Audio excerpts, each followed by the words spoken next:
Anosho Talk is Dhammo Sanantanam, number 18.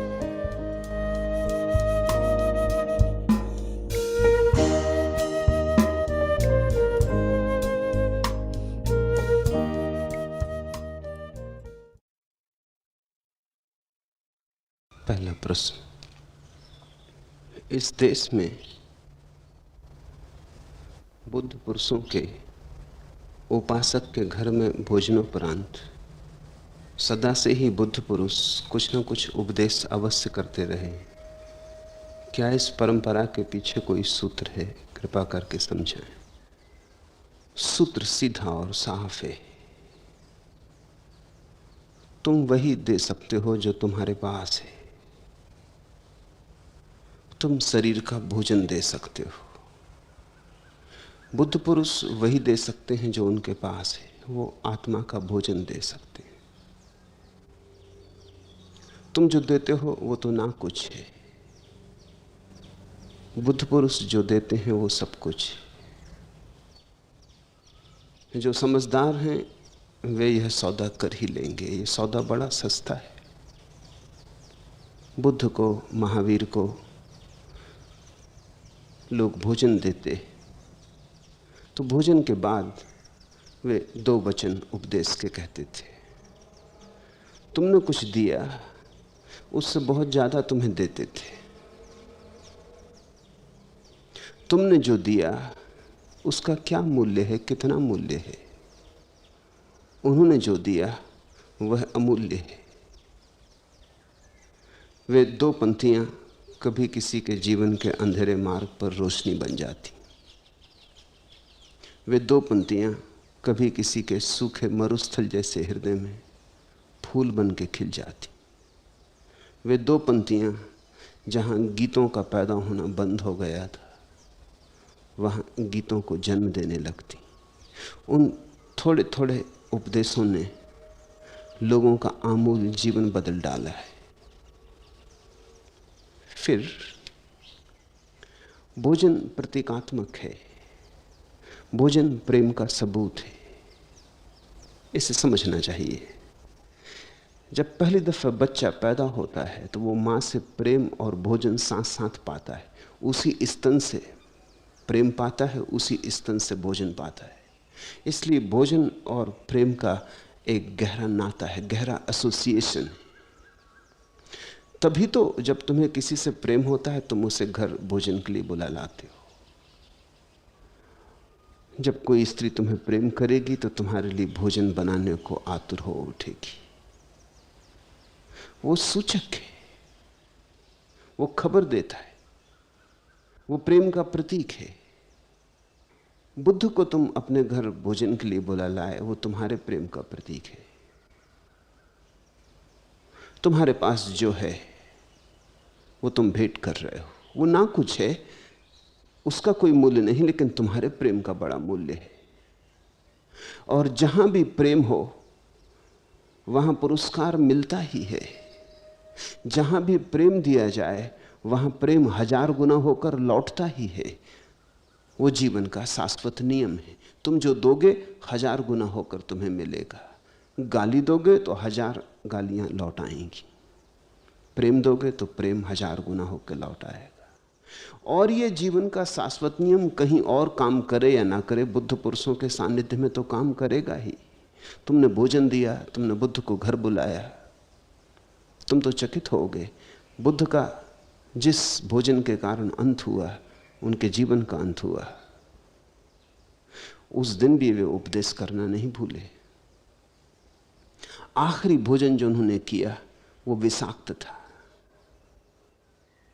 जिसने बुलाया था वो बहुत गरीब आदमी था।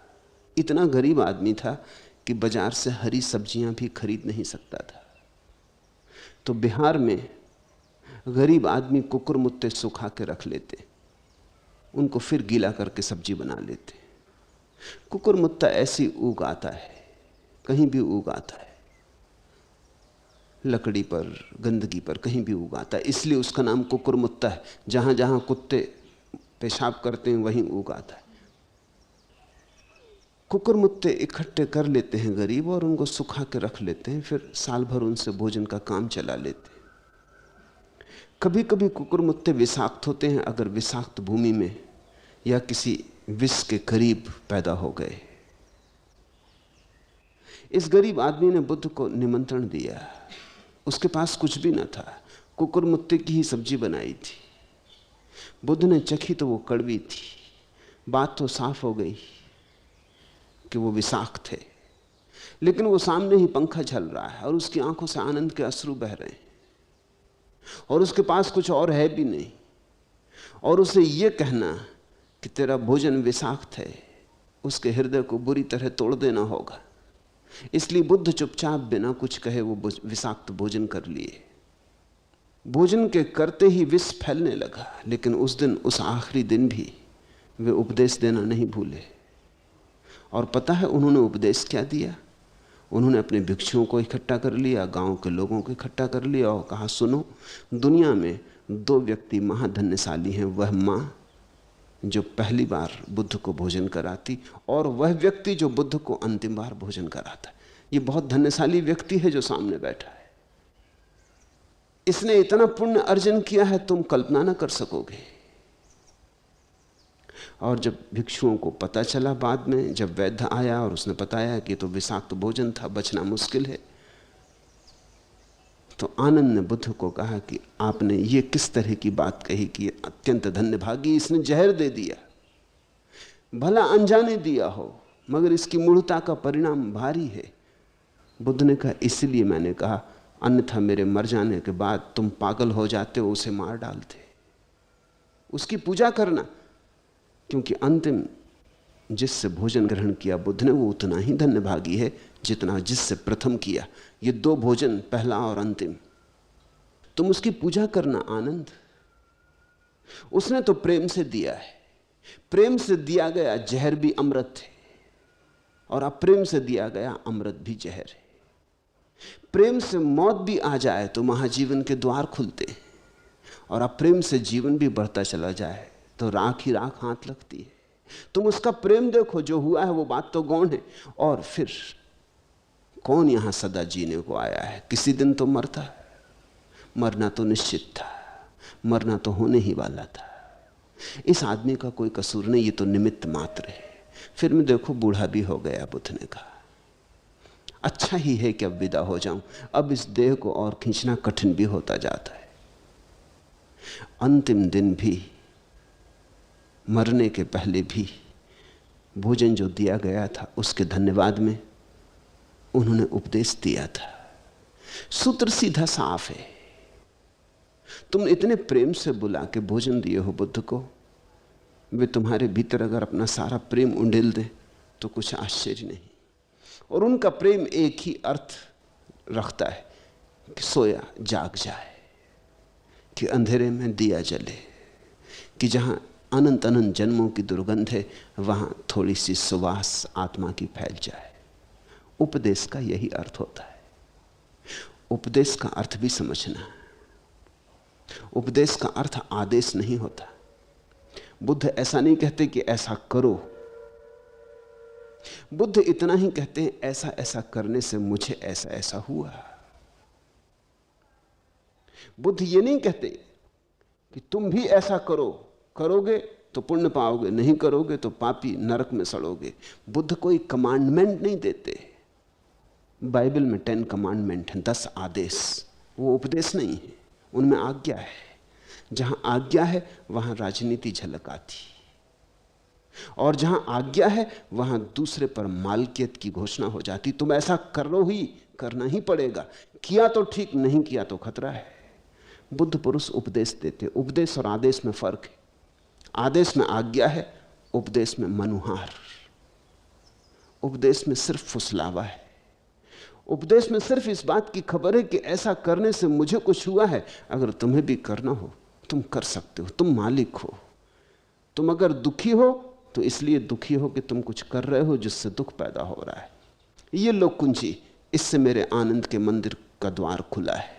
अगर खोलना चाहो तो तुम ये न कह सकोगी कि कुंजी किसी ने तुम्हें बताई ना थी। फिर उपदेश का यह भी अर्थ होता है जो अत्यंत पास बैठ के ग्रहण किया जाए। उपदेश का अर्थ होता है पास बैठना, निकट होना। उपदेश का अर्थ होता है जिसके साथ तुम्हारे भीतरी देश का मेल हो जाए। जो अंतर आकाश है वो अंतर आकाश एक हो जाए। देश यानी आकाश, स्थान, उप यानी पास। दो व्यक्तियों के अंतर आकाश जब इतने पास हो जाते हैं कि उनकी सीमा गिर जाती है, वहां उपदेश है। तो उपदेश केवल शिष्य के लिए हो सकता है। उसके लिए हो सकता है जो इतना झुक के करीब आ गया है कि अब अपने को अलग मानता ही नहीं, जो इतने निकट आ गया है कि तुम अगर ना भी बोलो तो सुन लेगा, तुम्हारा मौन भी सुनाई पड़ेगा, जिसे उसे ही उपदेश दिया जा सकता है। फिर छोटी छोटी बातें क्रांति कर जाती। ये जो बुद्ध की हम गाथाएं पढ़ रहे हैं, छोटी छोटी बातें हैं, कभी 2 वचन कहे, कभी 4 वचन कहे। इन छोटे छोटे वचनों ने लोगों के जीवन में निर्वाण का स्वाद दे दिया है। तुम चकित होगे कि हम तो सुनते हैं, हमें तो वैसा निर्वाण का स्वाद नहीं होता। धम्मपद पढ़ लेने से हमें तो कुछ भी नहीं होता। और धम्मपद में कथा आती कि ये मरता हुआ आदमी बुद्ध के 2 शब्द सुन के श्रोतापन्न हो गया या अनागामी हो गया, अब दोबारा कभी लौटेगा नहीं संसार में। ये कैसे हुआ होगा? ये छोटे से 2 शब्द ये सुनने के ढंग पर निर्भर है। तुम्हारे लिए धम्मपद एक किताब है, पढ़ ली जैसे और किताबें पढ़ ली। धम्मपद के शब्द तुम्हारे लिए शब्द हैं जैसे और शब्द हैं। जिस व्यक्ति के जीवन में इसको सुन के क्रांति घटी थी, उसने इसे उपदेश की तरह स्वीकार किया था। ये बुद्ध के पास निकट निकट बैठ बैठ के उनके रंग में रंग गया था। फिर ये तो बहाना बन गया। इसने अपने हृदय के सारे द्वार खोल दिए थे। इसने बुद्ध को भीतर आने दिया था। बुद्ध के पास और कुछ देने को है भी नहीं। उनके पास देने को है वह प्रेम जो तुम्हें शाश्वत से जोड़ दे, वह हवा का झोंका जो तुम्हारी जन्मों जन्मों की जमी हुई धूल को झाड़ ले जाए, जो तुम्हारे दर्पण को निर्मल कर दे। ऐसा निर्मल कि उस दर्पण में सत्य का प्रतिबिंब बनने लगे। अगर गुरु के पास होने की कला तुम्हें आ गई तो क्रांति सुनिश्चित है। दूसरा प्रश्न, आदमी चलता ही रहता है, हार में, जीत में, सफलता में, असफलता में, प्रेम में, विरह में। वह क्या है जो उसे चलाए रखता है? 2 चीजें, अहंकार और आशा। एक तो अहंकार चलाए रखता है, क्योंकि अहंकार कहता है टूट जाना मगर झुकना मत, मिट जाना मगर रुकना मत। एक तो अहंकार चलाए रखता है, कुछ भी हो जाए अहंकार कहता है चले चले जाओ, लड़ते रहो, जूझते रहो। अगर हार ही बदी है किस्मत में तो भी लड़ते लड़ते ही हारना, हार स्वीकार मत करना। अहंकार हार को स्वीकार नहीं करने देता और उसी कारण हम बुरी तरह हार जाते। जो हार को स्वीकार कर लेता उसकी तो जीत शुरू हो गई। कहते हैं ना, हारे को हरिनाम। जिसने हार को अंगीकार कर लिया उसके जीवन में तो हरि उतरना शुरू हो जाता है। संसार में जीत तो होती ही नहीं, हार ही होती है। जीत हो ही नहीं सकती। जीत संसार का स्वभाव नहीं है। वो छोटी मोटी जीत जो तुम्हें दिखाई पड़ती बड़ी हारों की तैयारी है और कुछ भी नहीं। वो वैसे ही है जैसे जुआड़ी जुआ खेलने जाता है, कभी कभी जीत भी जाता है। वो जीत सिर्फ बड़ी हार के लिए आकर्षण है। एक आदमी के संबंध में मैं पढ़ रहा था, उसे $10,000 वसीयत में मिल गए। उसने सोचा कि एक बार जुआ खेल के जितना बढ़ सकें ये डॉलर उतने बढ़ा लेना उचित है, ताकि जिंदगी भर के लिए फिर झंझट ही काम करने की मिट जाए। वो अपनी पत्नी को लेके जुआ घर गया। वो सब हार गया, सिर्फ $2 बचे। वो भी इसलिए बचा लिए थे कि होटल में लौट के जाने के लिए रास्ते में टैक्सी का किराया भी तो चुकाना पड़ेगा। वो बाहर आया, बाहर उसने पत्नी से कहा कि सुन, आज पैदल ही चल लेंगे, ये 2 और लगा लेने दे, नहीं तो मन में एक बात खटकी रह जाएगी कि कौन जाने ये 2 के लगाने से जीत हो जाती। पत्नी ने कहा तुम जाओ, मैं तो चली। वो आदमी भीतर गया, उसने $2 दांव पर लगाए और जीत गया, और जीतता चला गया। $10,000 तो दूर, उसके पास $1,00,000 थे आधी रात होते होते। फिर उसने सोचा अब आखिरी दांव लगा लूं। उसने वो $1,00,000 भी दांव पे लगा दिए, अगर जीत जाता तो 20 लाख हो जाते, मगर वो हार गया। आधी रात पैदल ही होटल वापस लौटा, दरवाजा खटखटाया, पत्नी ने पूछा क्या हुआ, उसने कहा वो $2 हार गए। वो $2 हार गया, उसने अब 1 लाख की बात कहने का कोई मतलब ही नहीं है। इतनी देर कहां रहे फिर? उसने कहा वो पूछ ही मत, अब वो दुख छेड़ ही मत, इतना तू जान के $2 जो थे वो भी हार गया। जुए का खेल जैसा है जगत। यहां कभी कभी जीत भी होती है, ऐसा नहीं कि नहीं होती, जीत होती, मगर हर जीत किसी और बड़ी हार की सेवा में नियुक्त है। हर जीत किसी बड़ी हार की नौकरी में लगी है। यहां कभी कभी सुख भी मिलता, नहीं कि नहीं मिलता, लेकिन हर सुख किसी बड़े दुख का चाकर है। हर सुख तुम्हें किसी बड़े दुख पर ले आएगा। सुख भरमाता है, सुख कहता है सुख हो सकता है, घबराओ मत, भागो मत, तो आशा बनी रहती, शायद अभी हुआ, कल फिर होगा, परसों फिर होगा। तो एक तो आशा चलाती, एक अहंकार चलाता। निराश्रित भी चलेंगे, पर कहां तक कह नहीं सकते, कहां तक कह नहीं सकते। फिर वही मधुकण झरेंगे, निसी दिवस पुलकित करेंगे। फिर सरस ऋतुपति धरा को फूल से फल से भरेंगे। पर न अब तुम दुख हरोगे, मन सुमन पुलकित करोगे।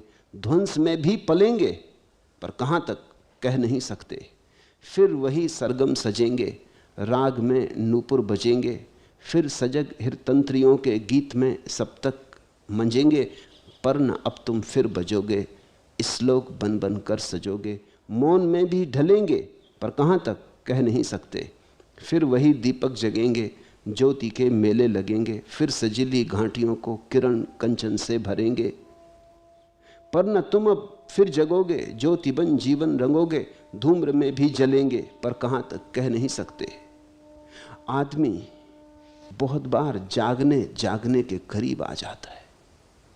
तुम्हारा कोई परिजन मर गया, बड़े करीब होते हो तुम बुद्धत्व के उस घड़ी में। जब तुम मौत के दुख में होते हो, बुद्धत्व बहुत करीब होता है।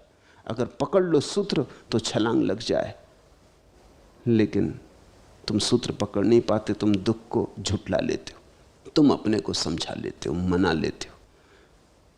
तुम फिर नई नई आशाओं के सपनों पर सवार हो जाते हो। दुख झकझोरता है, लेकिन तुम उस झकोरे को भी समा लेते हो, अपने में सांत्वना बांध लेते हो।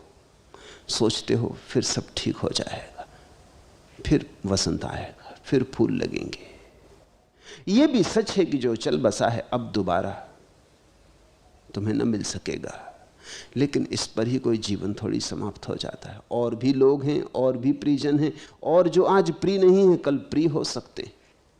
जो हो गया भूलो बिसारो, आशा कहती है छोड़ो उसे, अभी बहुत कुछ हो सकता है। भविष्य को देखो, अतीत पर अटके मत रहो।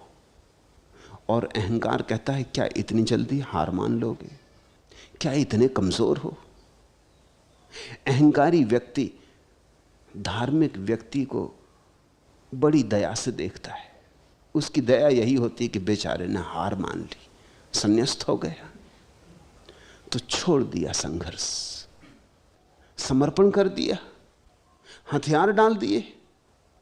अहंकारी मान ही नहीं पाता ये बात कि कोई आदमी क्यों समर्पण करेगा। अहंकारी तो कहता आखिरी दम तक लड़ते रहना। अहंकारी तो लड़ने में जीवन मानता है, जबकि लड़ने में जीवन नहीं है, सिर्फ पीड़ा है। जीवन तो इस विराट के साथ एक हो रहने में, लड़ने में तो हम विभाजित हो जाते हैं, अलग हो जाते हैं, टूट जाते हैं। लड़ने में तो हम एक द्वीप बन जाते हैं, अलग थलग। लड़ने में तो छोटा सा टुकड़ा इस विराट के खिलाफ खड़ा हो जाता है। धारा के विपरीत बहने की चेष्टा है लड़ना। समर्पण का अर्थ है धारा के साथ बह जाना। हारे को हरिनाम। स्वीकार कर लेते हैं कि मैं तो जीत ही नहीं सकता, क्योंकि ये मैं की बात ही जीत नहीं सकती, ये मैं का भाव ही जीत नहीं सकता, ये मैं ही हार लिए हुए है, मैं असत्य है, इसलिए मैं जीत कैसे सकता है। ना मैं जीतता है, लेकिन ना मैं का मतलब ये होता है हार को परिपूर्ण रूप से स्वीकार कर लेना। इसलिए हार में हार नहीं है, हार में जीत है और जीत में हार है। जब तक तुम जीतते रहोगे हारते रहोगे। जिस दिन तुमने हार स्वीकार कर ली, फिर कैसी हार, फिर तुम जीत गए। यहां जो झुक गए उन्होंने पा लिया, जो अकड़े रहे वो वंचित रह गए। पूछते हो क्या चलाए रखता है, तो एक तो आशा कि जो आज नहीं हुआ कल शायद हो जाए। शायद क्यों ना हो, औरों को हुआ है, मुझे क्यों ना होगा। न औरों को हुआ है न तुम्हें होगा। किसको हुआ है? इस संसार में कोई कभी जीता है? सिकंदर जब मरा तो उसने कहा मेरे हाथों को अर्थी के बाहर लटके रहने देना। उसके वजीरों ने पूछा कि आपका मन मस्तिष्क तो ठीक है, ऐसा कभी हुआ नहीं, ये तो कोई परंपरा भी नहीं कि अर्थी के बाहर हाथ लटके रहें, क्या मतलब है, क्या चाहते हैं आप? सिकंदर ने कहा मैं चाहता हूं ताकि लोग देख लें कि मैं भी खाली हाथ जा रहा हूं, हारा हुआ। और अकेली एक ही अर्थी इस पृथ्वी पर निकली है सिकंदर की, जिसमें हाथ अर्थी के बाहर लटके हुए थे। सभी अर्थियां ऐसी ही निकलनी चाहिए ताकि लोग देख लें कि हाथ खाली जा रहे हैं। मजे की बात तो यह कि बच्चा जब आता है तो बंधे हाथ आता है, जब मरते हो तब और जो लाए थे वो भी लुट गया, हाथ और खाली हो गए, हाथ बिल्कुल खुले जाते हैं। शायद बच्चा कुछ लेके भी आता है, उस जगत की कोई गंध, उस जगत का कुछ आनंद, अहोभाव। तुमने एक बात ख्याल की, कोई बच्चा कुरूप नहीं होता। फिर ये सारे सुंदर बच्चे कहां खो जाते, ये सौंदर्य कहां तिरोहित हो जाता है। बाद में तो मुश्किल से कभी कोई आदमी सुंदर होता है, अधिक लोग कुरूप हो जाते। ये सौंदर्य उस लोक का है, दूसरे लोक का है, ये छाया दूसरे लोक की है। ये बच्चे के निर्मल प्रतिबिंब बन रहे हैं, बच्चे के निर्मल मन पर, निर्मल दर्पण पर अभी धूल नहीं जमी है, इसलिए बच्चे सुंदर हैं, साधु हैं, प्रीतिकर हैं। धीरे धीरे धूल जमेगी और सब खो जाएगा। धीरे धीरे धूल जमेगी, अहंकार अकड़ेगा और हमारे सारे शिक्षालय, स्कूलों से लेकर विश्वविद्यालयों तक सिर्फ अहंकार की शिक्षा देते, महत्वाकांक्षा जगाते, एम्बिशन पैदा करते। कुछ बनो, कुछ करके दिखा दो। इसी कुछ बनने और करने की शिक्षा का परिणाम है कि सारी दुनिया कलह और संघर्ष में लगी है।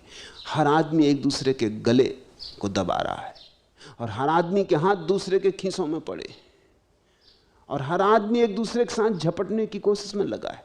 यहां मित्रता तो हो ही नहीं सकती, क्योंकि जिनको तुम मित्र कहते हो वो भी तुम्हारे प्रतियोगी। यहां मित्रता नाम मात्र को, यहां सभी शत्रु हैं। यहां कौन मित्र है? यहां कैसे कोई मित्र हो सकता है? बुद्ध ने कहा है मित्रता तो उसी से हो सकती है जिसके साथ तुम्हारा कोई प्रतिस्पर्धा का संबंध ना हो। मैत्री तो उसी से हो सकती है जिसने महत्वाकांक्षा गिरा दी हो।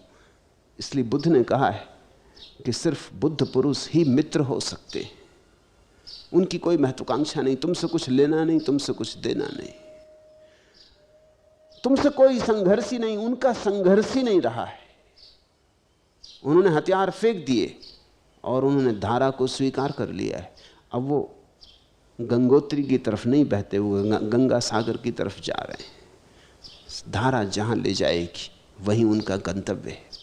ऐसी हार में ही जीत है। क्यों? क्योंकि ऐसा हारा हुआ आदमी पूर्ण के साथ एक हो जाता है। इसे मुझे इस तरह कहने दो, तुम जब तक हो तब तक हार है, जैसे ही तुम मिटे और परमात्मा हुआ कि फिर जीत ही जीत है।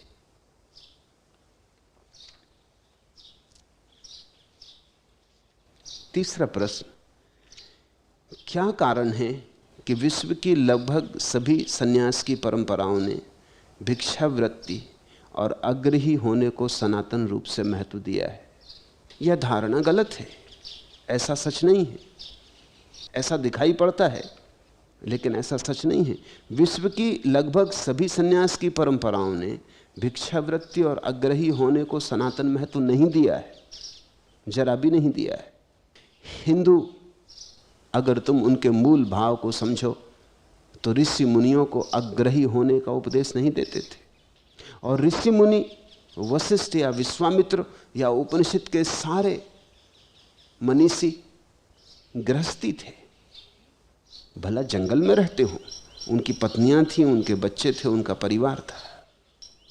उपनिषद अग्रही भिखारियों ने नहीं लिखे, उपनिषद संन्यास्त पुरुषों ने लिखे हैं, ये बात सच है, लेकिन वे संन्यास्त ग्रस्त ही थे। तो हिंदू परंपरा मौलिक रूप से सब छोड़कर भाग जाने के पक्ष में नहीं, और यहूदी परंपरा भी सब छोड़कर भाग जाने के पक्ष में नहीं। यहूदी रब्बी, उनका धर्मगुरु, उनका धर्मोपदेष्टा परिवार में रहता है, पत्नी है, बच्चे हैं, परिवार है। दुनिया की दो बड़ी परंपराएं हैं, यहूदी और हिंदू। इन दोनों परंपराओं का जो मूल स्रोत है वो अग्रही सन्यासी के पक्ष में नहीं। दुनिया के तीन बड़े धर्म, यहूदी, इस्लाम और ईसाईयत, यहूदी परंपरा से पैदा हुए, और दूसरे तीन बड़े धर्म, हिंदू, जैन और बौद्ध, हिंदू परंपरा से पैदा हुए। दोनों के स्रोत गृहस्थ को स्वीकार करते हैं, अग्रही को नहीं, ग्रही को स्वीकार करते हैं। तो न तो यहूदी, न इस्लाम, न ईसाई। ईसाई भी भिक्षावृत्ति पर भरोसा नहीं करता। फिर अग्रही सन्यास कहां से पैदा हुआ? अग्रही सन्यास पैदा हुआ जैन और बौद्धों से, और जैन और बुद्धों का अनुकरण करके शंकराचार्य ने भी हिंदू परंपरा में अग्रही सन्यास को प्रवेश करवाया। फिर जब इस्लाम भारत आया तो अग्रही सन्यासी को देखकर इस्लाम में भी उसका परिणाम हुआ और सूफी फकीर पैदा हुए। लेकिन अधिकतम परंपराएं, बहुमत परंपराएं अग्रही सन्यास के पक्ष में नहीं, मगर इसका प्रभाव पड़ा, जैन और बौद्धों का प्रभाव पड़ा। उसका कारण भी समझने जैसा है। अगर तुम्हारे सामने जैन मुनि खड़ा हो और हिंदू मुनि खड़ा हो तो तुम जैन मुनि से प्रभावित होगे, तुम चाहे हिंदू ही क्यों ना हो। तुम जैन मुनि से प्रभावित होगे, हिंदू मुनि से नहीं, क्योंकि हिंदू मुनि तो तुम्हारे जैसा ही मालूम पड़ेगा। प्रभाव तो विपरीत का पड़ता है, प्रभाव तो उसका पड़ता है जो तुमसे कुछ भिन्न कर रहा हो, तुम्हारा ही जैसा। हिंदू मुनि की पत्नी होगी, बच्चे होंगे, घर द्वार होगा, तुम कहोगे इसमें और मुझ में फर्क क्या है, ये तो हम ही जैसा है। अब इसको ज्ञान हुआ है कि नहीं उसका तो हमें कुछ पता भी नहीं चल सकता। ज्ञान तो कुछ भीतरी बात है, बाहर तो कुछ उसका हिसाब लगता नहीं। लेकिन जैन मुनि को कुछ हुआ है, ये बाहर से हिसाब लग जाता है। नग्न खड़ा है, घर द्वार छोड़ दिया है, इसको कुछ हुआ है। फिर भोगी मन को त्याग का बड़ा प्रभाव पड़ता है, ये तुम समझना। भोगी ही त्याग से प्रभावित होते, क्योंकि जिसको तुम पकड़ते हो उसको इस आदमी ने छोड़ दिया, इसी में तो प्रभाव है। तुम धन के दीवाने हो, तुम रुपए गिनते रहते हो, और यह आदमी लात मार के चला गया, तुम कहते हो चमत्कार है, यह आदमी पूज्य है। तुम्हारे मन में होता है कभी हमारी भी इतनी हिम्मत हो कि हम भी लात मार के चले जाएं। अभी तो नहीं है हिम्मत, लेकिन कम से कम इस आदमी के चरण तो छू सकते हैं, इसको तो कह सकते हैं तुमने मार्ग दिखाया। तुम स्त्री के पीछे दीवाने हो, काम वासना तुम्हें घेरे रखती है, और तुमने देखा एक आदमी सारे जाल को छोड़कर अलग थलग खड़ा हो गया है ब्रह्मचर्य का व्रत लेकर। तुम प्रभावित होते हो, क्योंकि प्रत्येक कामी को कभी न कभी मन में यह बात उठती है कि काम वासना में परतंत्रता है। इसलिए तो कोई पति पत्नी से प्रसन्न नहीं, कोई पत्नी पति से प्रसन्न नहीं, प्रसन्न हो नहीं सकते, क्योंकि हम उससे कभी प्रसन्न नहीं हो सकते जिस पर हमें निर्भर रहना पड़ता है। उसी में तो हमारी गुलामी छिपी है। पति जानता है कि पत्नी में मेरी गुलामी है, इसके बिना मैं नहीं रह सकता। ये 4 दिन मायके चली जाती तो मुझे मुश्किल हो जाती, इसके बिना मेरा क्या होगा। तो स्वभावतः इस पर क्रोध भी आता है, क्योंकि मैं इसके बंधन में पड़ा हूं। इसलिए तो तुम्हारे अनेक शास्त्रों में स्त्रियों के प्रति बड़ी भद्दी और अभद्र बातें लिखी। जिनने ये लिखी हैं, इनका मन स्त्रियों में बहुत ज्यादा लगाव से भरा रहा होगा। सीधा साफ, गणित बिल्कुल सीधा है। इनके मन में स्त्रियों के प्रति प्रबल आकर्षण रहा होगा, इसलिए ये नाराज है। इसलिए तुम्हारे साधु सन्यासी दो चीजों के बड़े खिलाफ हैं, कामनी और कांचन। क्योंकि ये दो ही चीजें खींचती हैं, या तो धन या रूप। तो साधु सन्यासी समझाते रहते हैं कामनी कांचन से सावधान। उनको भी घबराहट है और तुमको भी घबराहट है। तुमको भी बात तो जस्ती की बात तो ठीक है, यही दो तो झंझट के कारण है। जर जोरू जमीन, यही तीन तो उपद्रव के कारण है। फिर कोई आदमी तुम्हारे बीच से, तुम्हारे जैसा आदमी एक दिन अचानक छोड़ के चला जाता है, तुम बड़े चकित हो जाते हो, तुम अवाक रह जाते हो। तुम कहते हो है मर्द हो तो ऐसा। तुम्हारे मन में भी आकांक्षा तो यही है कि कभी ऐसा मैं भी कर सकूं। अभी नहीं कर पा रहा हूं तो भी कम से कम इस आदमी के चरण छू के इसकी पूजा तो कर सकता हूं। तो जब जैन और बौद्ध सन्यासी पैदा हुए तो हिंदू सन्यासी एकदम फीका पड़ गया। उसकी कोई पूछ ही ना रही, क्योंकि लोग कहने लगे कि तुम काहे के सन्यासी, किस बात के सन्यासी। तुम चकित होगे कि हिंदू मुनि, उपनिषद का ऋषि मुनि बिल्कुल तुम जैसा ही ग्रस्त था। उसके भीतर कुछ हुआ था, लेकिन वो भीतरी था। अब भीतरी की जांच तो उन्हें हो जिन्हें भीतरी हो। बाहर से तो तुम जैसा था। कभी कभी तो ऐसा होता था तुमसे भी ज्यादा अच्छी हालत में था, क्योंकि राजा सम्राट उसके चरणों में आते, धन भेजते, धान्य भेजते, तुमसे अच्छी हालत में था। देश भर के बड़े बड़े परिवारों के बेटे उसके पास पढ़ने आते, उनके साथ धन भी आता। तो गुरुकुल बड़े संपन्न थे, वहां वर्षा हो रही थी धन की। तो तुम्हें यह बात तो दिखाई ही पड़ती होगी कि हमारे जैसे लोग बातें भर ऊंची करते हैं, जीवन में कहां ऊंचाई है।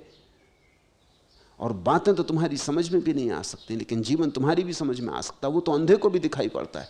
तो जब जैन और बौद्ध भिखारी खड़े हुए, भिक्षु खड़े हुए, सन्यासी खड़े हुए, अग्रही सब छोड़कर खड़े हो गए, तो स्वभावतः उनका प्रभाव पड़ा। तुम ऐसा समझो कि एक हिंदू मुनि तुम्हारे जैसा पत्नी के साथ खड़ा है, बच्चों के साथ खड़ा है।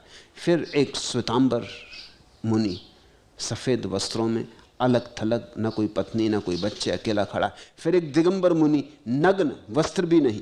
तीनों में किसके प्रति तुम्हारे मन में ज्यादा समादर पैदा होगा? स्वभावतः दिगंबर के प्रति पैदा होगा। इसलिए दिगंबर नहीं मानते कि श्वेतांबर मुनि में कुछ भी रखा है। क्या रखा है? कपड़े तो पहने हुए हो, ऊनी कपड़े का भी उपयोग कर ले तो सर्दी होती है। तो दिगंबर मुनि को देखो, कपड़े का उपयोग ही नहीं करता। सर्दी हो कि गर्मी हो, नग्न रहता, नग्न ही जीता है। तो दिगंबर तुम्हें भी प्रभावित करेगा। नंबर 2 पर श्वेतांबर आएगा, नंबर 3 पर हिंदू आएगा। तो हिंदू साधु सन्यासी की प्रतिष्ठा गिर गई एकदम बौद्ध और जैनों के प्रभाव में। हिंदू धर्म विलुप्त होने लगा। इसलिए शंकराचार्य ने अनुकरण किया। शंकराचार्य ने हिंदुओं में नई परंपरा डाली, ठीक बौद्धों और जैनों जैसे सन्यासी की। सब त्याग कर हिंदू सन्यासी भी खड़ा हो। जब मुसलमान हिंदुओं के संपर्क में आए, जैनों के, बौद्धों के संपर्क में आए, तब उनको भी लगा कि सन्यास तो असली यही है, सन्यासी हो तो ऐसा हो। यह बात समझने जैसी है कि भोगी के मन में त्याग का बड़ा प्रभाव पड़ता है। यह तुम्हारा भोगी का मन है जो त्याग से प्रभावित होता है। फिर त्यागी में कुछ हो या ना हो, क्योंकि नग्न खड़े हो जाने से कुछ नहीं होता है। और लोग जीवन के बड़े विरोधी हैं। यह भी एक संघर्ष की प्रक्रिया है। एक आदमी ठंड में खड़ा है नग्न, तुम्हें प्रभावित करता है। क्यों? क्योंकि यह भी एक तरह का संघर्ष कर रहा है, सर्दी को नहीं मानता, जूझ रहा है। यह भी एक तरह के अहंकार की प्रक्रिया है। तुम संसार में लड़ रहे हो, यह सन्यास में लड़ रहा है, मगर लड़ाई जारी है। अब एक आदमी मजे से बैठा है दुशाला ओढ़ के शांति से, यह तुम्हें न जचेगा कि इसमें क्या संघर्ष है। दुशाला ओढ़ के तो हम भी शांति से बैठ जाते हैं। एक आदमी छप्पर के नीचे शांति से बैठा है, यह तुम्हें प्रभावित न करेगा। एक आदमी धूप में खड़ा है, यह तुम्हें प्रभावित करेगा। एक आदमी अपने पैर पर खड़ा है, यह तुम्हें प्रभावित न करेगा। एक आदमी सिर के बल खड़ा है बीच बाजार में, भीड़ लग जाएगी। उल्टे आदमी बहुत प्रभावित करते हैं। इसलिए जैनों और बौद्धों का बड़ा प्रभाव पड़ा। मैं ये नहीं कह रहा हूं कि जैनों और बौद्धों के सन्यास में कुछ भी नहीं, मैं सिर्फ प्रभाव का कारण बता रहा हूं। जैनों और बौद्धों के सन्यास में भी वही घटा जो हिंदुओं के मुनि और ऋषि को घट रहा था, क्योंकि उसका कोई संबंध नहीं है इस बात से कि घर में हो कि बाहर हो, वो कहीं भी घट जाता है। परमात्मा ने कोई शर्त नहीं लगा रखी कि मैं यहीं घटूंगा, कपड़े पहनोगे तो नहीं घटूंगा, कपड़े नहीं पहनोगे तो घटूंगा, कि पत्नी होगी पास तो नहीं घटूंगा, कि पत्नी नहीं होगी पास तो घटूंगा। परमात्मा बेशर्त उपलब्ध है, इसलिए उनको भी उपलब्ध हुआ है जो परिवार में थे। जनक जैसे व्यक्ति को भी उपलब्ध हो गया है जो सम्राट था, और उनको भी उपलब्ध हुआ है जो सब छोड़कर जंगल में चले गए, क्योंकि परमात्मा बाजार में भी उतना है जितना जंगल में। परमात्मा सब जगह है, उसके अतिरिक्त कोई है ही नहीं, इसलिए उसे पाने के लिए कोई शर्त नहीं है। ये मौज की बात है, किसी को नग्न होने में मौज आती है वो नग्न हो जाए, मगर नग्नता को त्याग मत कहना, मौज कहना। कहना कि इस आदमी को नग्न होने में मजा आती है, ये प्रसन्न होता है। नग्न होने की भी मौज है, वस्त्रों में एक तरह का बंधन है, एक तरह का अटकाव है। तुमने कभी देखा एकांत में जाके अगर नदी के किनारे तुम नग्न हो गए हो, सूरज की धूप तुम पे पड़ी, हवाओं ने तुम्हें छुआ है, तो एक तरह की स्वतंत्रता का बोध होगा। इसलिए सारी दुनिया में जहां जहां संस्कृति विकसित होती है वहां वहां नग्नता बढ़ने लगती है। नग्न क्लब बनते हैं, नग्न स्नान के लिए मुक्त बीच हो जाते हैं, बढ़ती जाती, क्योंकि नग्नता में एक तरह की पुलक है।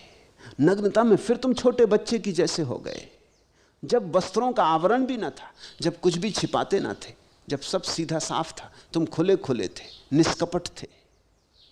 तो मैं नग्नता को त्याग नहीं कहता, मैं तो नग्नता को मौज कहता हूं। वो भी भोग का एक ढंग है। बहुत सामान तुम्हारे घर में हो, इससे तुम्हारी स्वतंत्रता कम होती है, क्योंकि जितना सामान हो उतनी चिंता होती, सामान जितना कम हो उतनी स्वतंत्रता होती।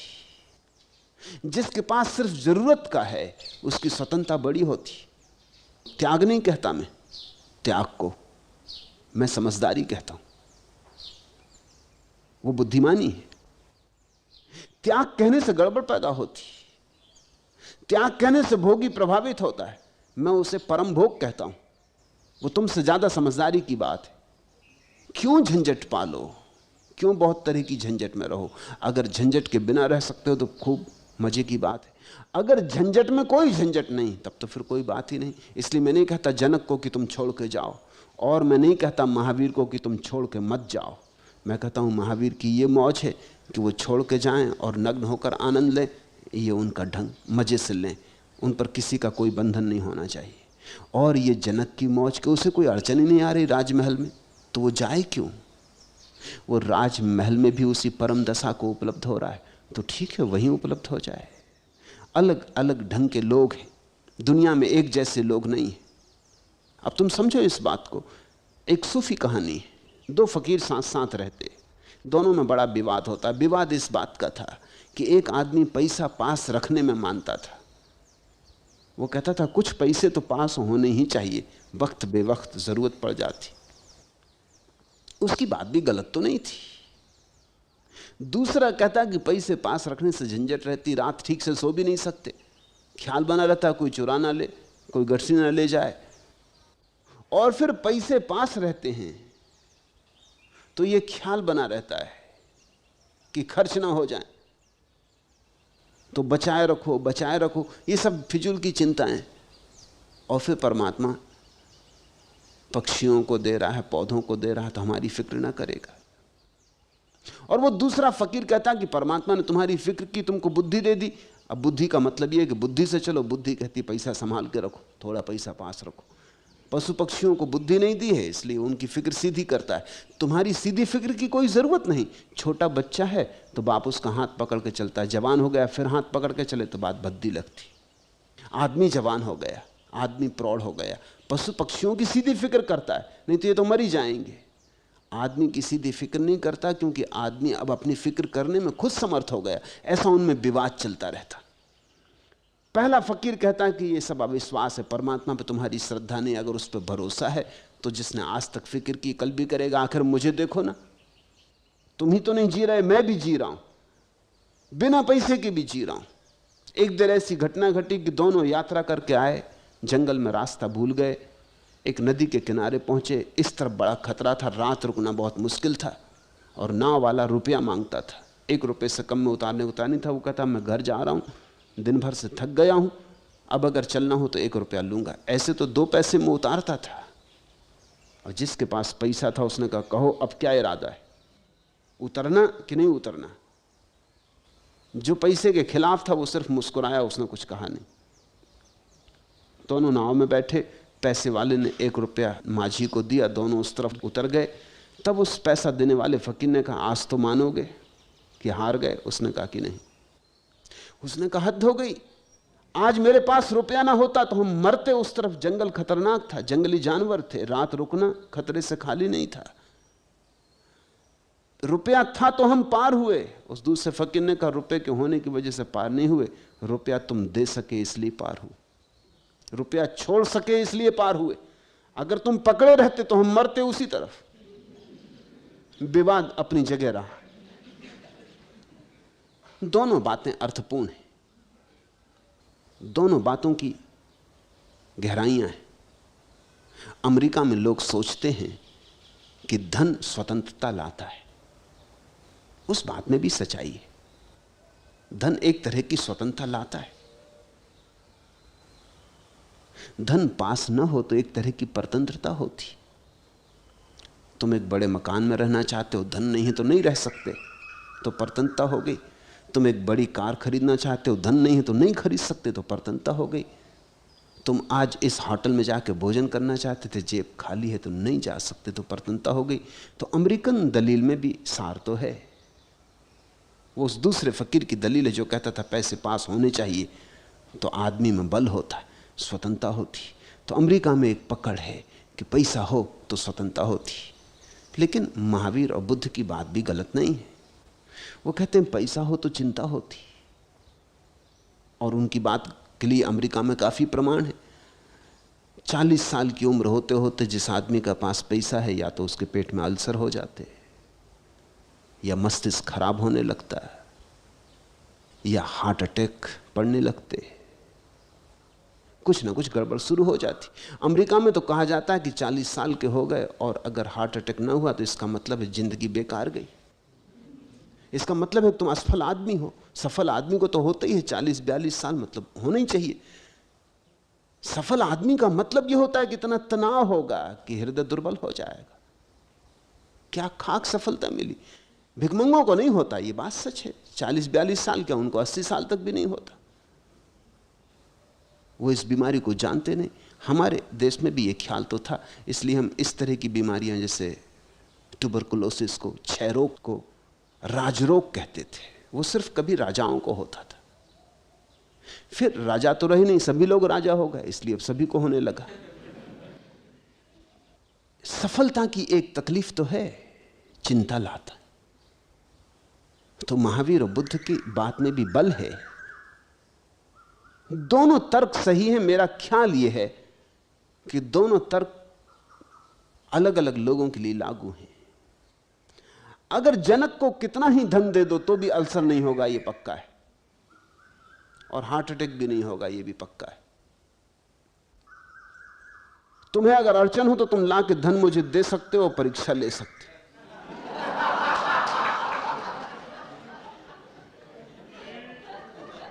धन, लेकिन महावीर को तकलीफ होगी, बुद्ध को तकलीफ होगी, शंकर को तकलीफ होगी। तकलीफ होती हो तो छोड़ देना चाहिए, तकलीफ हो तो धन धन ना रहा, मौत हो गई।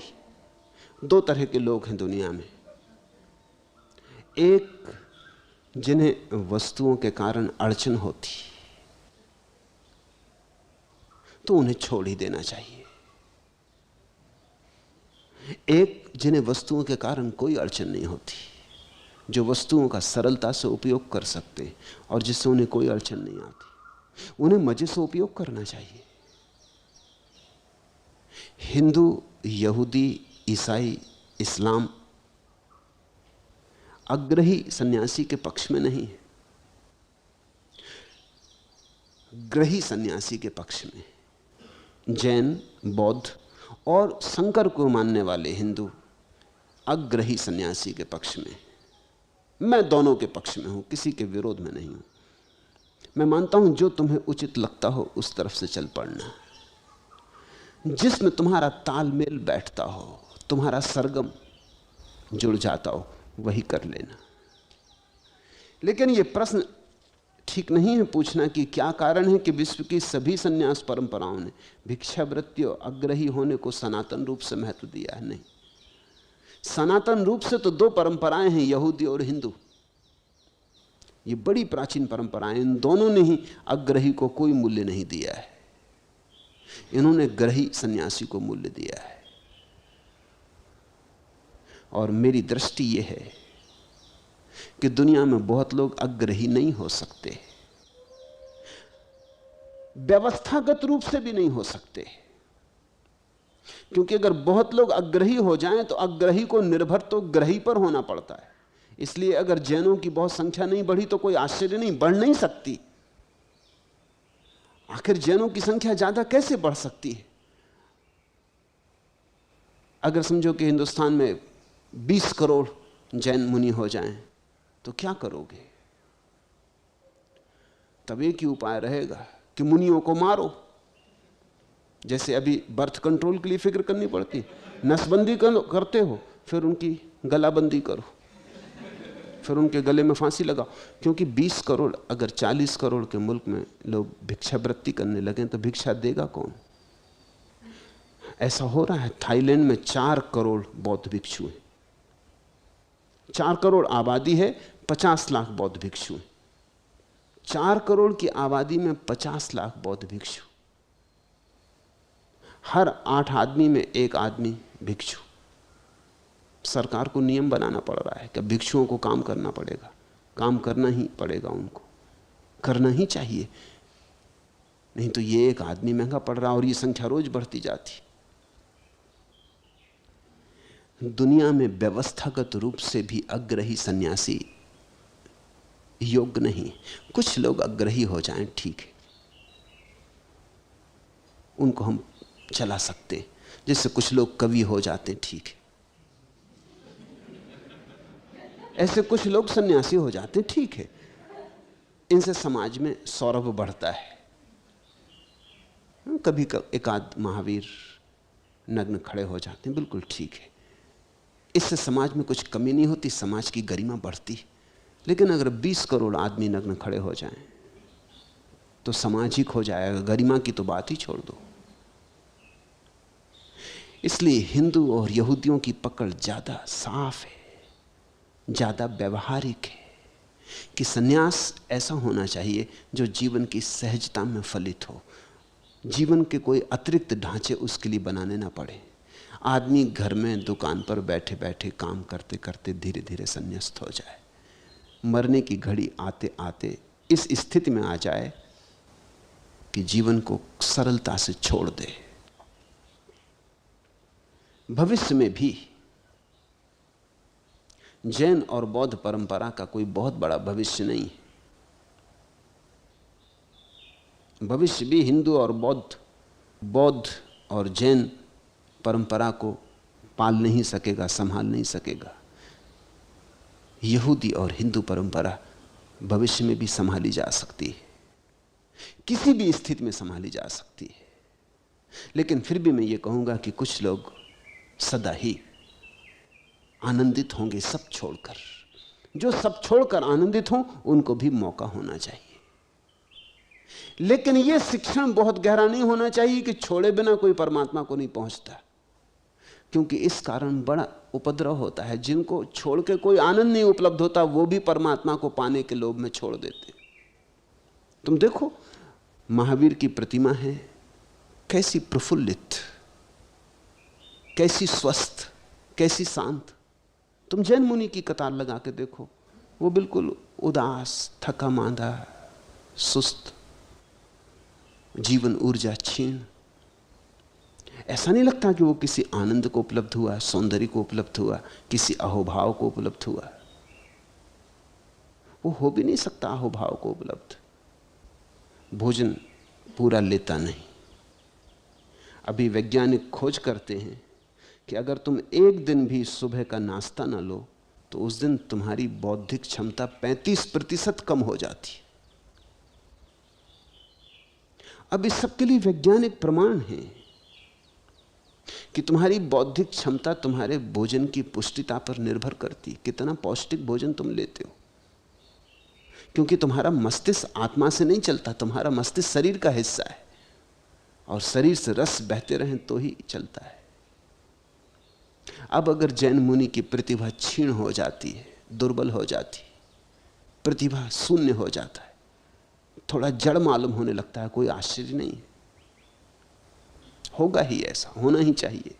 यह बिल्कुल वैज्ञानिक है। उपवास, एक बार भोजन, वह भोजन भी बहुत पौष्टिक नहीं, क्योंकि पौष्टिक भोजन से घबराहट है। पौष्टिक भोजन का अर्थ है वो तुम्हारे भीतर वीर्य ऊर्जा को बनाएगा, और ब्रह्मचारी उससे घबराता है कि जैसे जैसे वीर्य बनेगा वैसे वैसे कामना उठेगी, तो वो ऐसा भोजन लेता है जिससे वीर्य ना बने। मगर ये कोई ब्रह्मचर्य हुआ? ये तो कोई ब्रह्मचर्य ना हुआ। और जब वीर्य ऊर्जा नहीं बनती तो जीवन से सारा तेज खो जाता है। ये भयभीत लोग हैं, इनको संन्यास्त कहो ही मत। इसलिए मैं ये बात तुम्हें साफ करना चाहता हूं कि अगर किसी को आनंद आता हो छोड़ देने में, उदासी ना आती हो, तो ठीक है, जरूर छोड़े। हम कुछ ऐसे लोग चाहेंगे दुनिया में जो सब छोड़ के जिए। वो प्यारे लोग हैं, उनकी जगह होनी चाहिए, उनका सम्मान होना चाहिए, उनकी फिक्र होनी चाहिए। लेकिन कोई आदमी अगर सिर्फ इसलिए छोड़ देता हो कि बिना छोड़े भगवान मिलने वाला नहीं, तो गड़बड़ खड़ी हो गई। तो ये आदमी उदास होगा, क्षीण होगा, दीन होगा, इसकी प्रतिभा मरेगी, इस पर धूल जम जाएगी। एक जैन मुनि को मेरे पास लाया गया। उनके भक्त कहे कि बड़े तपस्वी हैं, आप तो देखते से प्रसन्न हो जाएंगे, स्वर्ण जैसी काया। मैंने कहा कि जरूर लाओ, स्वर्ण कायाओं में मेरी उत्सुकता है, तुम जरूर ले आओ। वो लाए। मैंने कहा इसको तुम स्वर्ण काया कहते हो, इसको पीतल की काया भी कहना ठीक नहीं। वो सिर्फ बेचारे रुग्ण हो गए, पीले पड़ गए। पीले पत्ते को स्वर्ण काया कहते हो? इनको तुम मारे डाल रहे हो, स्वर्ण काया कह कह के इनकी जान ले रहे हो। क्योंकि जब लोग स्वर्ण काया कहते हो तो ये और उसको स्वर्ण काया बनाए जा रहे हैं। इनको तुम खाने नहीं देते, सोने नहीं देते, बैठने नहीं देते, उठने नहीं देते। तुम्हारा सारा सम्मान दुखवादी का सम्मान है। तुम ख्याल रखना, जब तुम किसी को सम्मान देते हो तो सोच के देना, कहीं तुम्हारे सम्मान के कारण उसके जीवन में कुछ गलत तो नहीं हो रहा है। अब अगर तुम उपवास करने वाले को सम्मान देते हो तो सोच के देना, कहीं ऐसा ना हो कि वो तुम्हारे सम्मान पाने के लिए उपवास करता चला जाए, तो तुमने उस आदमी को भूखा मारा, उसकी जिम्मे तुम्हारे ऊपर है, तुम हिंसक हो। तुम अगर किसी आदमी को इसलिए सम्मान देते हो कि ये खड़े ही रहता है। एक सज्जन, एक गांव में मैं गया, उनका नाम खड़े श्री बाबा। वो खड़े ही हैं 10 साल से, बैसाखियां लगा रखी हैं, हाथ ऊपर बांध रखे, उनके पैर तो हाथी पांव हो गए, सूज गए, और लोग भीड़ लगाए, रुपए चढ़ा रहे हैं, फूल चढ़ा रहे हैं। वो आदमी बिल्कुल ऐसा लटका है जैसे कि तुम कभी कभी कसाई घर में बकरे इत्यादि को लटके हुए देखो, हालत उसकी खराब है, सारा शरीर रुग्ण हो गया है, क्योंकि 10 साल से बैठा नहीं, लेटा नहीं, सोया नहीं, बस ऐसा रात में हाथ को रस्सी पकड़े हुए और शिष्य भी सहारा दिए रहते हैं, वो रात किसी तरह झपकी ले लेते, पैर सूज गए, अब तो वो बैठ भी नहीं सकते, अब तो पैर मुड़ भी नहीं सकते, और लोग पूजा किए जा रहे हैं। और उन पूजा करने वालों को किसी को भी ये ख्याल नहीं कि तुम सब पापी हो, तुम्हारा जुम्मा है, तुमने इस आदमी को बर्बाद किया, और ये किसी काम का नहीं, सिर्फ खड़े श्री होने से काम क्या है, प्रयोजन क्या है? इस आदमी ने कोई गीत लिखा, कोई चित्र बनाया, कोई मूर्ति खोदी, कोई सत्य खोजा, इस आदमी ने किया क्या है? नहीं, वो कहते हैं सिर्फ खड़े हैं 10 साल से। थोड़ा सृजनात्मक भी हो जीवन। सिर्फ खड़े होने का क्या मूल्य है? झाड़ खड़े हैं, पहाड़ खड़े हैं, मैं पूछता हूं इसने किया क्या? वो कहते नहीं, करने की तो कोई बात ही नहीं, बस महाराज खड़े हैं और तुम इनकी पूजा कर रहे हो क्योंकि महाराज खड़े हैं। थोड़ा सोच के सम्मान देना, क्योंकि सम्मान बड़ा घातक हो सकता है। सम्मान अहंकार को भरता है, और जब अहंकार भरने लगे तो आदमी कुछ भी करने को राजी हो जाता है। तुम किसी का अहंकार भरो, वो कुछ भी करने को राजी हो जाएगा। इसलिए मैं मानता हूं कि कुछ लोग जरूर छोड़कर आनंदित होते हैं, उनको छोड़कर आनंदित होना चाहिए। कुछ लोग जरूर जंगल में जाके परम प्रसाद को उपलब्ध होते हैं, उन्हें जंगल जाना चाहिए। लेकिन ये थोड़े से लोग होंगे, इक्के दुक्के कभी कभी,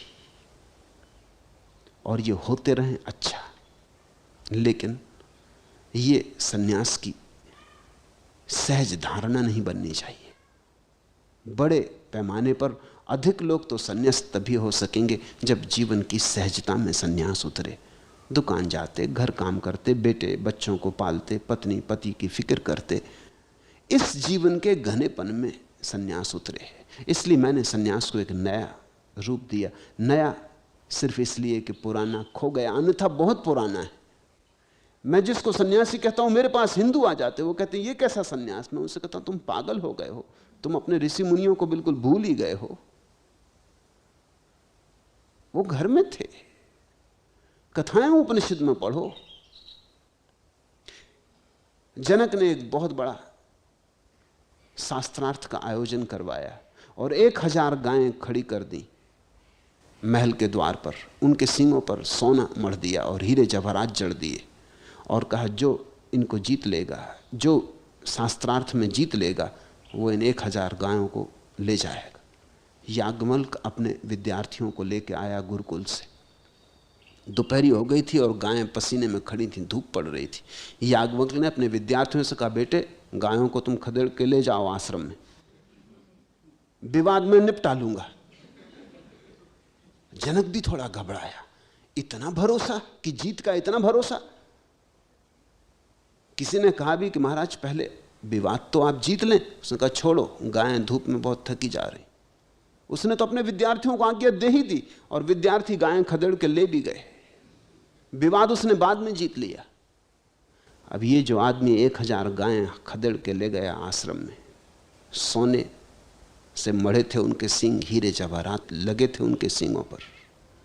यह आदमी सीधा साधा आदमी, ये कोई त्यागी नहीं, ये भोगी नहीं है, ये बात पक्की है, लेकिन ये त्यागी भी नहीं।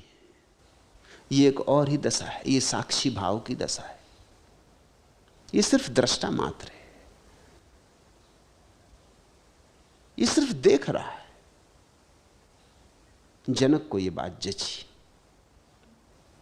जनक खुद भी दृष्टा भाव में ही ठहरे हुए थे। तो 2 उपाय हैं, या तो छोड़कर भाग जाओ या साक्षी हो जाओ, या तो भागो या जागो। मेरा जोर जागने पर है। मैं मानता हूं कि कुछ लोग भागते रहें उचित है।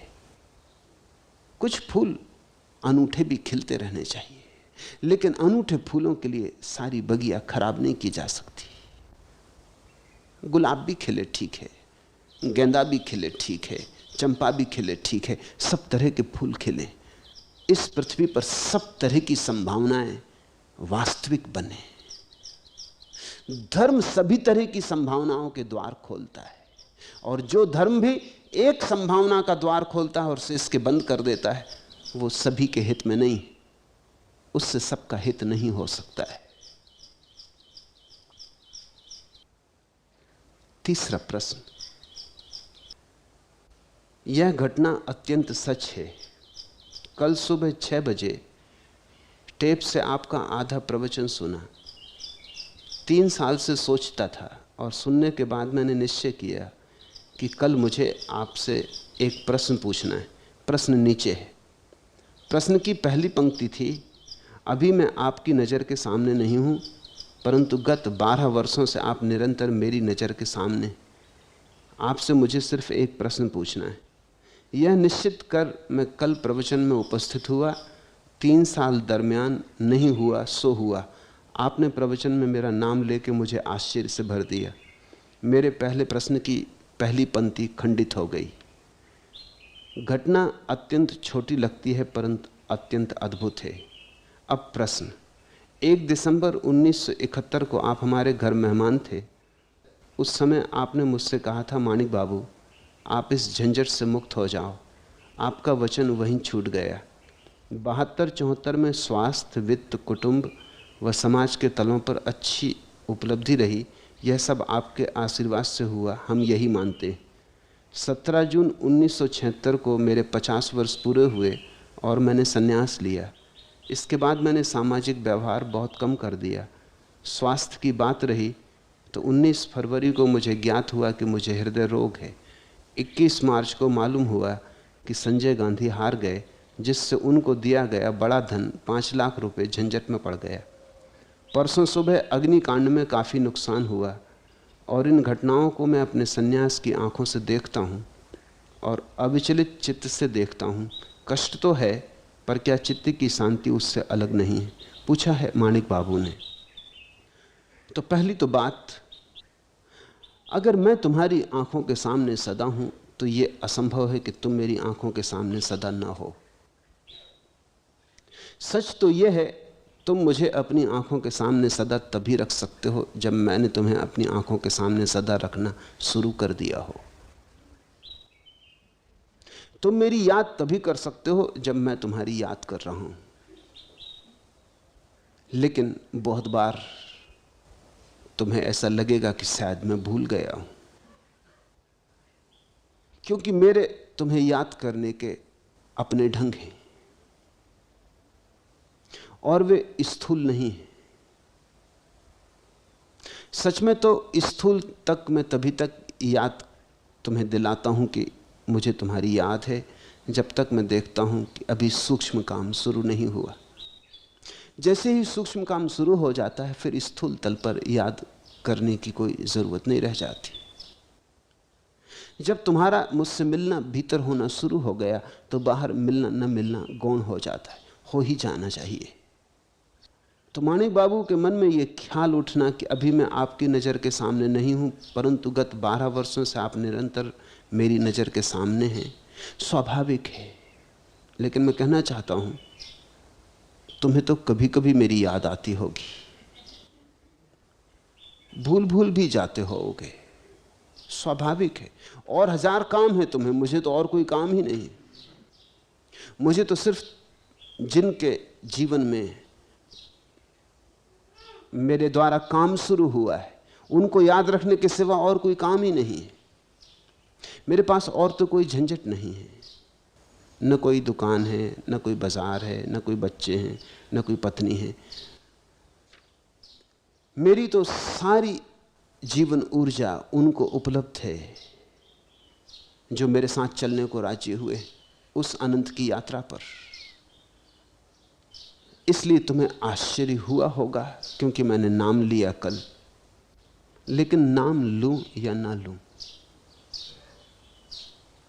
याद में फर्क नहीं पड़ता।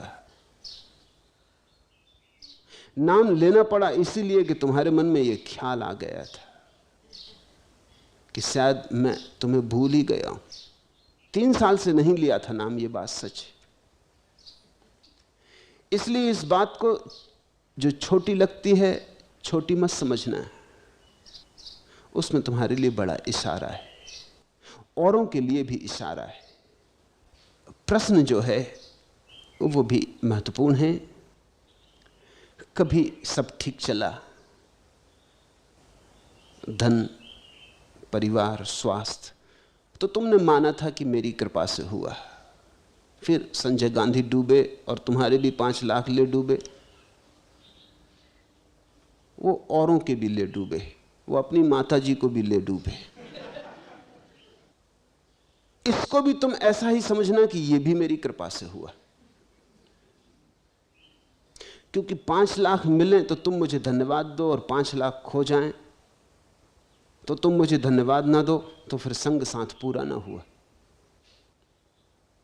सुख आए तो तुम समझो मेरी कृपा से आया, और दुख आए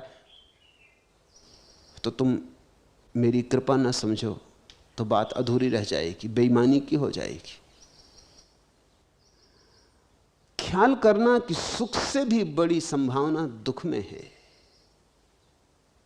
क्योंकि आदमी सुख में तो सो जाता है, दुख में जागता है। घर बन जाए तो स्वभावतः हम कहते हैं हमारे गुरु की कृपा।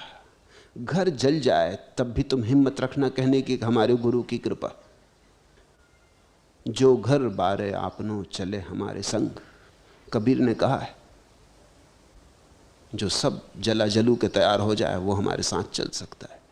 तो ठीक ही हुआ माणिक बाबू, आग भी लग गई, अग्निकांड में जल भी गया, संजय गांधी भी डूबे, 5 लाख भी ले गए, स्वास्थ्य को भी नुकसान पहुंचा है, हृदय भी दुर्बल हुआ है। ये सब भी ठीक है, इस सब को भी वरदान में बदला जा सकता है।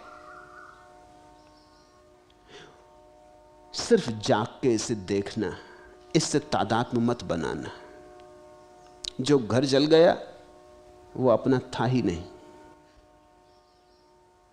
और जो हृदय दुर्बल हो गया है वो भी तुम्हारा असली हृदय नहीं, और जो शरीर बूढ़ा होने लगा है वो भी तुम नहीं हो, और जो रुपए तुम्हारे डूब गए उसमें तुम्हारा क्या था, किसका क्या है। हम ऐसे ही आते बिना कुछ लिए और बिना कुछ लिए जाते। इसमें अगर हम साक्षी हो पाएं, जाग के देख पाएं, तो परम प्रसाद उपलब्ध होता है। और ध्यान रखना, दुख में जागने की संभावना ज्यादा है। सुख में तो आदमी सो जाता है, सुख में जागना ही कौन चाहता है। जब तुम कोई सुखद सपना देख रहे हो फिर कोई जगाने लगे तो तुम कहते हो ठहरो भी, अभी पूरा सपना तो हो जाने दो। लेकिन दुखद सपने में कोई जगाए तो तुम धन्यवाद देते हो। फिर ख्याल करना, कहते हैं ना हम कि दुख में भगवान की याद आती। दुख में हमें दिखाई पड़ना शुरू होता है इस जगत का सत्य। सुख में तो आंखों पर पर्दे पड़ जाते और झूठ सच मालूम होने लगता है। दुख में असलियत दिखाई पड़ती। बुद्ध के 4 आर्य सत्य कि दुख है, पहला आर्य सत्य अनुभव में आना शुरू होता है। बुद्ध के वचन सार्थक होने शुरू होते हैं कि दुख है, जरूर दुख है। अब इस दुख के साथ अपना तादात्म्य मत करना। ये ऐसा मत सोचना कि मैं दुख हूं, तो सौभाग्य की घटना घट जाएगी। दूर खड़े रहना, देखते रहना। जो हो रहा है वो दृश्य है, मैं देखने वाला हूं। अगर हम दृष्टा होकर खड़े हो जाएं तो फिर कोई विचलित कर नहीं पाती बात। फिर हम असंग मन, निर्लिप्त मन, अकंप मन अपने भीतर इतने दूर बने रहते हैं इस जगत में होकर जितने दूर हुआ जा सकता है। जगत में होना और जगत में न होना एक साथ घट जाते, और जब दोनों बातें एक साथ घटती हैं तभी कुछ घटा, तभी जानना कुछ घटा, तभी जानना कि मेरा संन्यास फलित हुआ। तो माणिक बाबू ठीक ही हुआ है। इस सब को सौभाग्य मानना,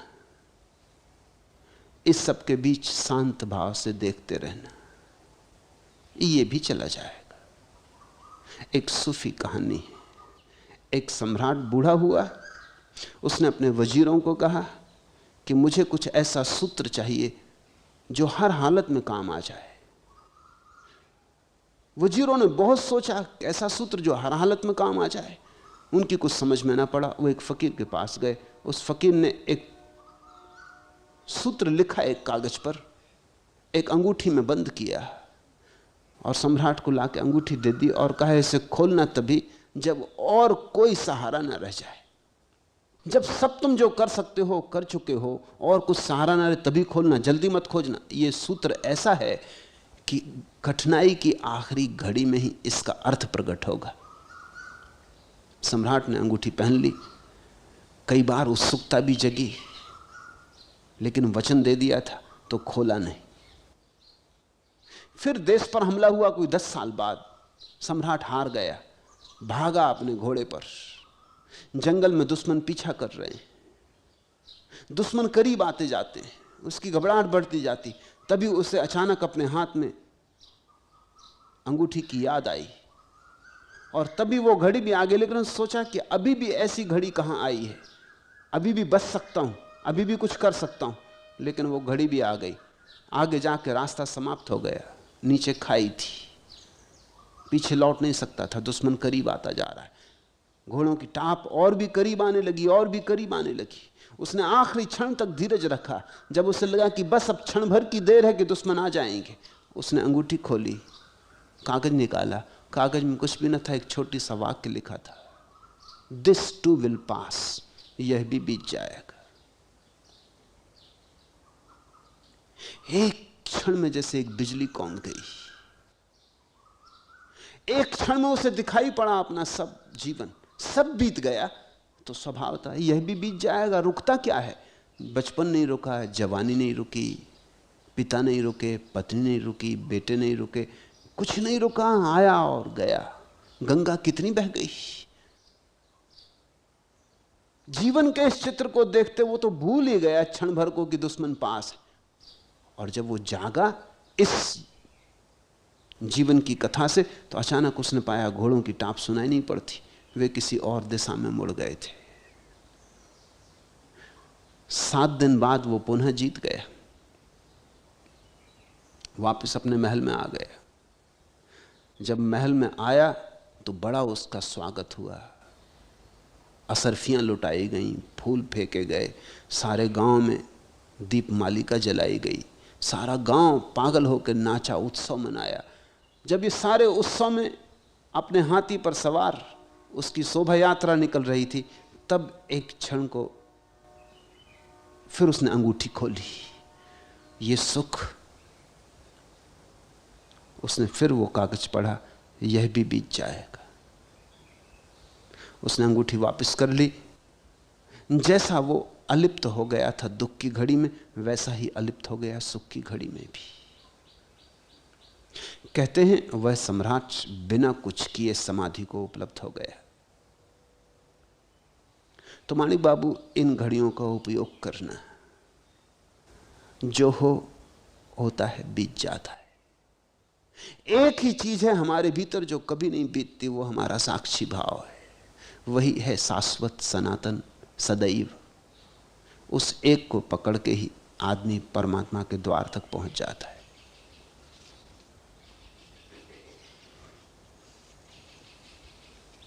आखिरी प्रश्न,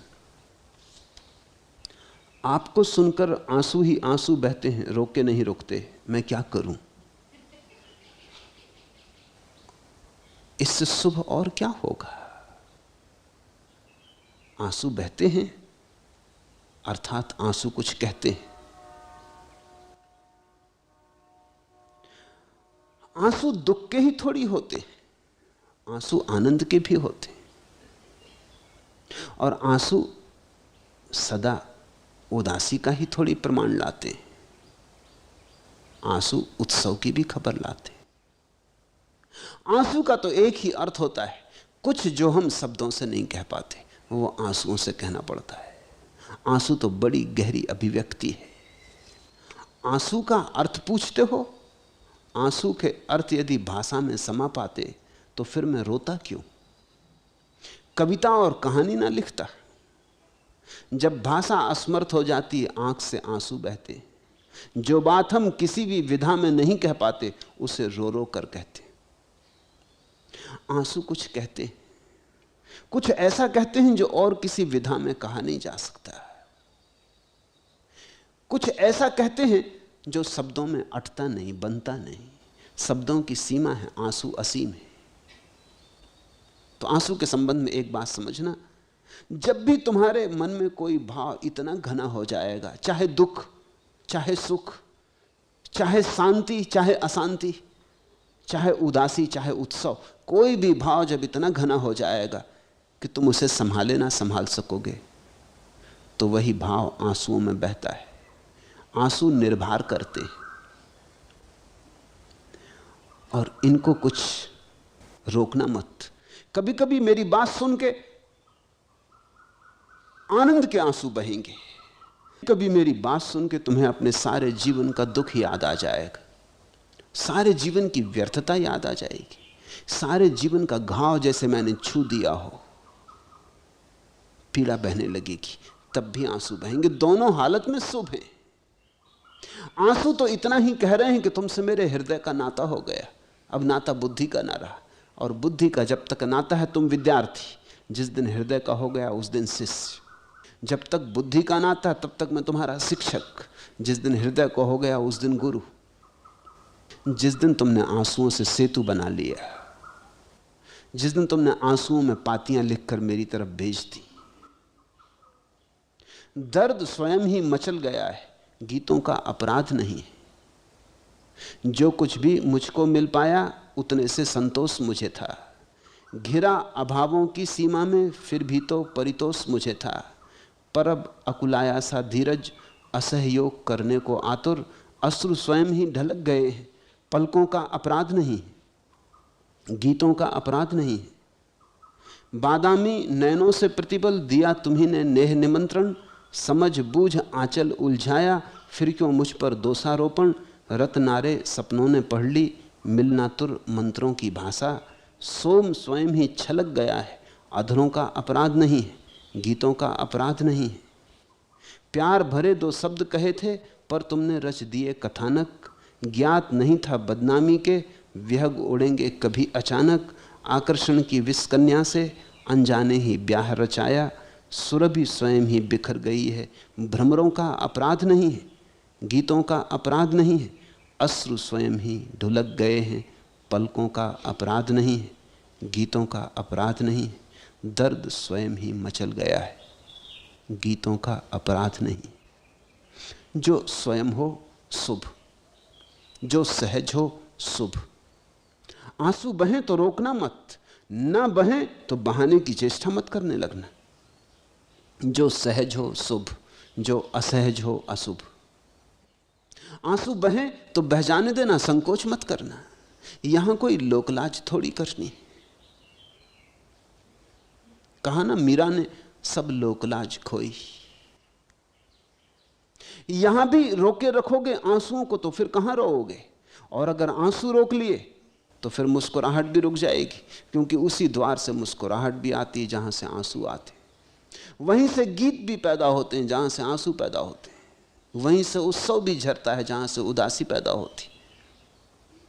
तुम हल्के बनो, तुम सहज बनो, जो आए उसे आने दो, जैसा आए वैसा ही आने दो। तुम जरा भी हेर फेर ना करना। दोनों तरह की संभावनाएं। कुछ लोग जो नहीं रो सकते वो भी चेष्टा कर सकते हैं रोने की, वो गलत हो जाएगी। अभी अपने से नहीं आए हैं तो प्रतीक्षा करो। और कुछ लोग जो रो सकते हैं उनको भी भय लगता है कि रोना कि नहीं, कोई क्या कहेगा, पास पड़ोस के लोग क्या सोचेंगे, गांव में खबर होगी तो लोग समझेंगे पागल, बुद्धि खराब हो गई। तो तुम भी प्रभावित हो गए, सम्मोहित हो गए, लोग कुछ कुछ कहेंगे तो आदमी रोकता है। नहीं, रोकना मत, क्योंकि यहां अगर हम कुछ भी काम करने इकट्ठे हुए हैं तो वो काम सहजता में ही हो सकता है। यहां तो मैं एक गीत गा रहा हूं, यहां तो मैं तुम्हारे हृदय के तारों को छेड़ने की कोशिश कर रहा हूं। यहां कुछ सिद्धांत थोड़ी दिए जा रहे हैं, यहां तो एक साधना की जा रही है। मधुर मधुर कुछ गा दो मालिक, प्रणय प्रणय की मधु सीमा में जी का विश्व बसा दो मालिक। रागे हैं लाचारे मेरी, ताने बान तुम्हारी मेरी, इन रंगीन मृतक खंडों पर अमृत रस ढुलका दो मालिक। मधुर मधुर कुछ गा दो मालिक। संस्कृति का बोझ न छू मत इतिहास लोक, छू मत माया न ब्रह्म, छू मत तू हर शोक, सिर पर मत रख अतीत, एक गीत मधुर मधुर कुछ गा दो मालिक। प्रणय प्रणय की मधु सीमा में जी का विश्व बसा दो मालिक। गीत हो कि जी का हो, जी से मत फीका हो, आंसू के अक्षर हों स्वर अपने ही का हो। प्रलय हार प्रलय गीत, एक गीत मधुर मधुर कुछ गा दो मालिक। प्रणय प्रलय की मधु सीमा में जी का विश्व बसा दो मालिक। यहां तो प्रभु का गीत तुम सुन सको, इसका प्रयास चल रहा है। मैं तुम्हारे हृदय के तार छेड़ सकूं, इसके लिए तुम्हें राजी कर रहा हूं। ये सारी बातें कि गीता की, कि धम्मपद की, कि जिन सूत्रों की बहाने, इन बहानों से तुम्हारे हृदय के तार किसी तरह छिड़ जाएं, उनमें झंकार उठे। तुम सहज होगे तो ही झंकार उठ सकेगी। मैं चाहता हूं तुम रोमांचित हो जाओ, तुम्हारा रोआ रोआ कपने लगे प्रभु के लिए पुकार से, सत्य की आकांक्षा से, अभीप्सा से।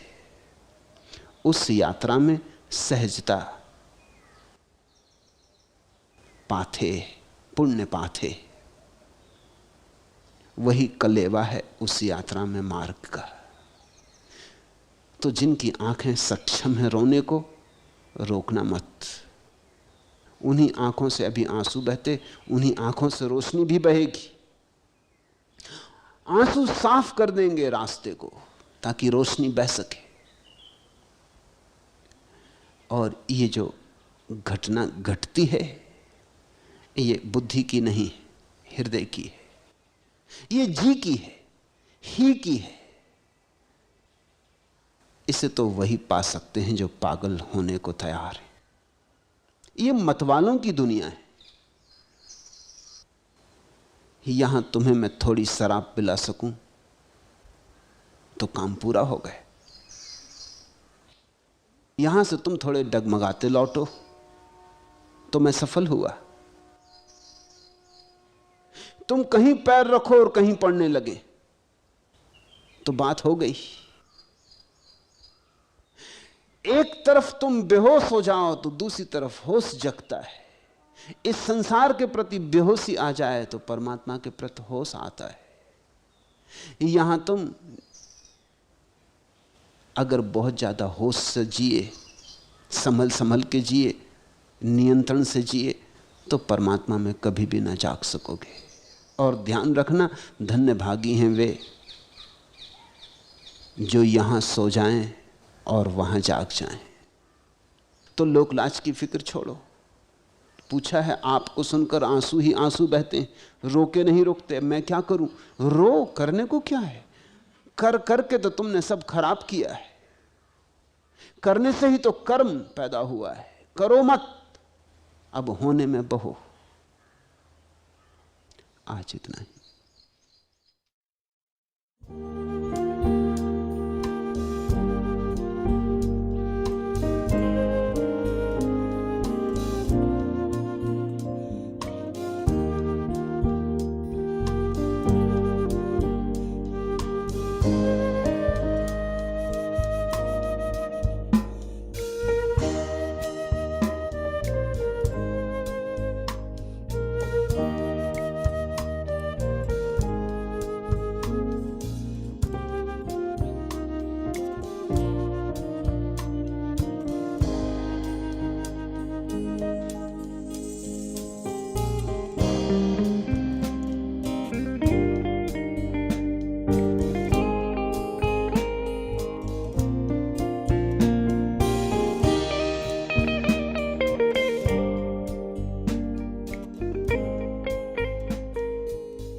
The responses to sutras and voice recording on this audio format are the copyright of Osho International Foundation.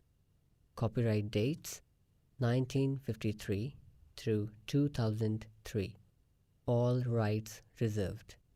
Reproduction in any media is prohibited.